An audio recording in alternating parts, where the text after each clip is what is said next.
اللہ کے نبی نے فرمایا جو آدمی روزانہ 100 مرتبہ سبحان اللہ پڑھے، کتنی مرتبہ؟ 100 مرتبہ۔ کتنا ٹائم لگتا ہے؟ 5 منٹ بھی نہیں لگیں گے۔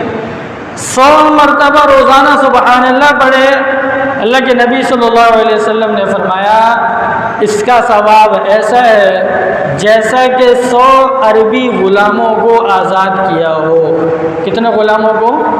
100 غلاموں کو آزاد کیا ہو۔ کتنا پڑھنا ہے؟ 100 مرتبہ سبحان اللہ۔ فرمایا جو 100 مرتبہ الحمدللہ پڑھ لے، کتنی مرتبہ؟ 100 مرتبہ الحمدللہ پڑھ لے، اس کا ثواب ایسا ہے جس نے 100 گھوڑے اللہ کے راستے میں جہاد کے لیے دیے ہوں۔ صرف گھوڑے نہیں، گھوڑے کے ساتھ اس کا سامان، ساری چیزیں دی ہوں، اور 100 کے 100 اللہ تعالیٰ نے قبول کر لیے۔ 100 مرتبہ الحمدللہ، 5 منٹ کا کام ہے پڑھنا۔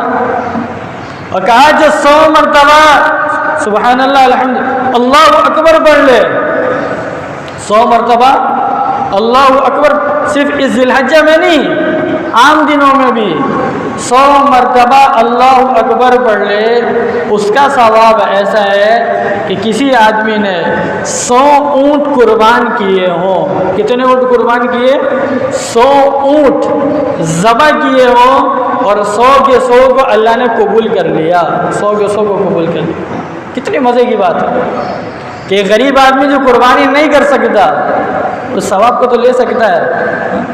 15 20 ہزار 22 ہزار جو حصہ چل رہا ہے وہ نہیں کر سکتا، تو 100 مرتبہ 100 مرتبہ یہ تو پڑھ سکتا ہے۔ سوچے 100 اونٹ اللہ کے راستے میں ذبح کر رہا ہے، قربان کر رہا ہے، اور اللہ تعالیٰ سب کو قبول بھی کر رہا ہے، اتنا ثواب اس کو مل رہا، راستہ کھول دیا سب کے لیے۔ اور جو 100 مرتبہ لا الہ الا اللہ پڑھ لے، کتنی مرتبہ؟ 100 مرتبہ لا الہ الا اللہ پڑھ لے، اللہ کے نبی نے فرمایا اس کا ثواب اتنا ہے کہ آسمان سے لے کر زمین تک جتنا خلا ہے اس کے ثواب سے بھر جائے گا، اتنا زیادہ ثواب ہے۔ یعنی آسمان سے لے کر زمین تک جتنا فاصلہ ہے اس 100 مرتبہ لا الہ الا اللہ پڑھنے کے ثواب سے بھر جائے گا۔ کتنا ٹائم لگتا ہے پڑھنے میں؟ مشکل سے سارا پڑھنے میں 15 منٹ لگیں گے۔